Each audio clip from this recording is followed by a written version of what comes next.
আলী খাঁ, ইব্রাহিম ও নবাব দাদা কামালের কোনো সংবাদ পেয়েছো? না জাহাপনা, তাদের কোনো সংবাদ আমি এখনো জানতে পারিনি। রাজ্যের চতুর্দিকে আমি গুপ্তচর পাঠিয়েছি, কিন্তু আজ পর্যন্ত তাদের কোনো সন্ধান পাইনি জাহাপনা।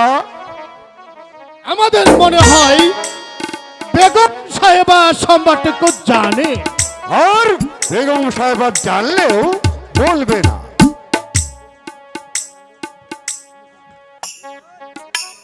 বেগম সাহেবাকে দরবারে হাজির করো। কেমন করে যে বলাতে চায় তা আমার ভালো করেই জানা আছে। এই কে আছিস? বন্দি বেগম সাহেবাকে দরবারে হাজির করো।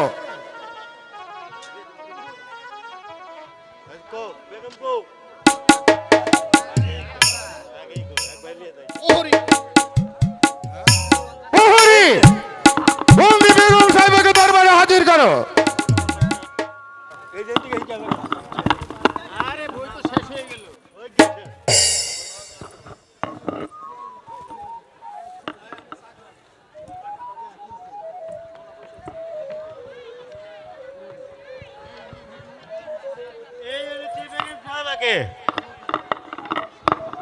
বেগম সাহেবা, আপনি হয়তো জানেন যে আপনার জীবন মরণ এখন আমাদের হাতে।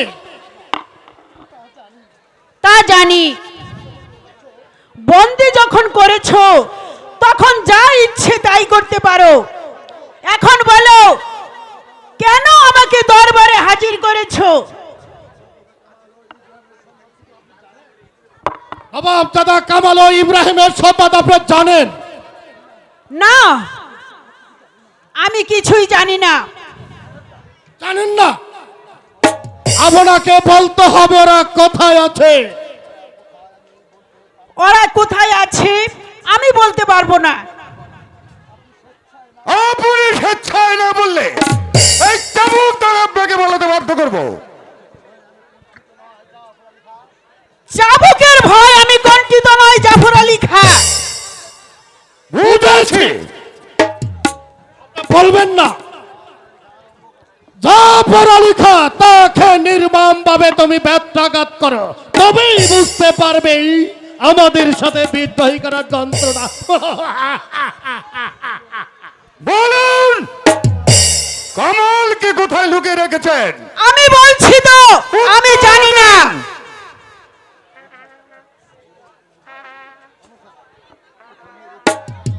এখানেই রেখে দাও জাফর আলী খাঁ, আবার আগামী কাল শুরু হবে। প্রহরী, নিয়ে যাও এই বন্দিনীকে। চলে আসুন বেগম সাহেবা, আমার কামি তো তাই। চলো জাফর আলী খাঁ।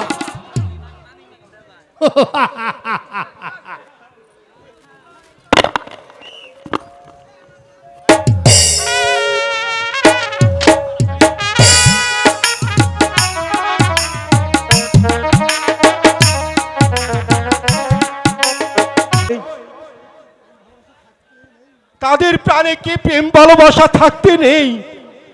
বলো বলো খোদা, বলো।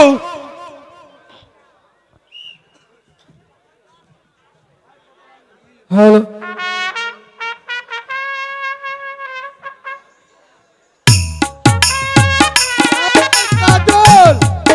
গরিব ভালোবাসাটা টাকাও দিয়ে অপরাধ। পিতা পিতা গো। না বাবা, আমরা যে করি ওই ধনীদের সাথে মেশাটাও আমাদের যে অপরাধ। তাই তোকে আমি কতবার বারণ করেছি ওই রেখার সাথে যাস নে। তুই আমার কথা কিছুতেই শুনলি না। যদি আমার কথা শুনতি তাহলে আজ যে তোর এত আঘাত পেতে হতো না বাবা। বুঝি পিতা, সবই বুঝি, কিন্তু এটুকু বুঝি না খোদার সৃষ্টি মানুষ তুই হয় কেন? যা বাবা, তুমি এখন ঘরে যাও, আর কোনোদিন ওই বড়দের সাথে মিশতে যাস নে বাবা। তাহলে যে ওই তোর অপরাধে আমাকে যে শাস্তি ভোগ করতে হবে বাবা। না না পিতা, শাস্তি যা পেতে হয় আমি মাথা পেতে নেব পিতা। তবু আপনাকে আমি কোনোদিন বিপদের মুখে ফেলবো না পিতা।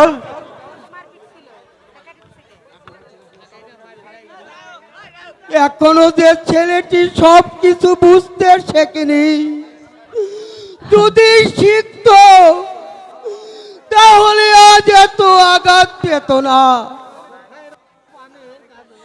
কোথায় রে